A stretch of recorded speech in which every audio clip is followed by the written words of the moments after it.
the students break. I wish I could have done that when I was in high school. I don't think I would have had the wherewithal to have done it.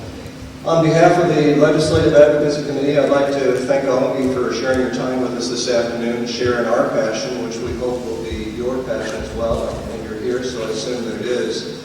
It's interesting to think that right now, our legislators, although they are actively supporting us as they can, there does not appear to be the political will at this point to pass Senate Study Bill 1254. We put it before the Senate Education Committee. Unfortunately, it didn't make the funnel. Our next hope is to go before the Senate the Education Appropriations Committee, or possibly Ways and Means. So it's not dead yet. But here's what's going on. The legislature by themselves will not pass this bill. Only with the support of people like ourselves that are here tonight will that happen. Well, it's a case of the public will moving the political will. And frankly, I'm getting tired. I've been doing this legislative advocacy for 10 years now, and I haven't seen a whole lot for our efforts on the Legislative Advocacy Committee. And I'm frustrated by that, and I have gone out and I've asked you all to write, to do grassroots support, to write to your legislators, to write letters to the editor. Frankly, not a lot has happened. But you know, I'm all in on this because I think that we have an opportunity. I think that we are gaining some momentum. I talked with a constituent yesterday, and he said, Rich, you're doing a disservice to our children. I said, well, that's interesting. You know, I haven't had that comment. 99% of the comments I've had have been positive. So I said, well, what is it that we're not doing right? He said, you're setting an example for our kids that if you don't get what you want, you break the law.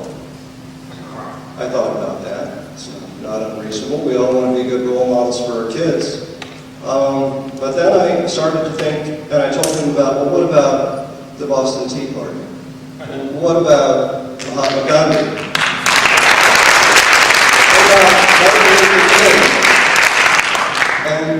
And even I've been reading Civil Disobedience by Henry David Thoreau. There is a time when civil disobedience is appropriate. In fact, the most recent case of that civil disobedience, or close to it, is when we've been taking bus trips to Des Moines for the last 10 years, taking our students down to meet with the governor and legislators. And frankly, the last 5 years, I've had a terrible time trying to explain to students why the state legislature can break the law. In fact, for the last 5 years, they failed to comply with a law that requires them to set the budget 18 months in advance of the school year. They have not done it. We've asked them, why do you do this? And the explanation, as best I can understand it, is that we make the laws, we can break them. Well, I can't explain that to adults, let alone students. We expect our students to abide by the law. So this exercise that we're doing, this process that we're now involved with, is not doing something because the legislature has done it. That would be childish. We have higher standards than that. We're doing it because of the children. And the fact is that you elected us as representatives on the school board to look after the educational welfare of your children. And when the law specifically provides for discrimination of one student against another, it's time to stand up. That's not wrong.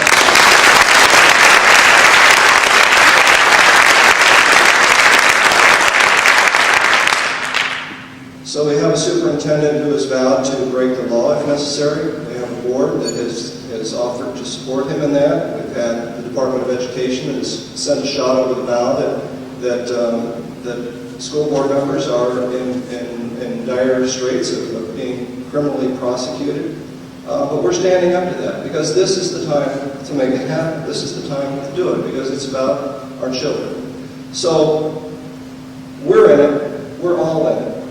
We hope that you will be in it. It is so important at this time. I implore you to write letters to your legislators Write letters to the editor, the Quad City Times, or whatever paper wherever jurisdiction you may happen to live. Write those letters and talk about the personal experiences, the personal hurt that you have from being inequitably treated, by being told that you're worth less than another student. And I guarantee you that our students, Ezekiel, Emily, and Anthony, are worth no less than any other student. So if our students would stand up at this point, let's give them a round of applause.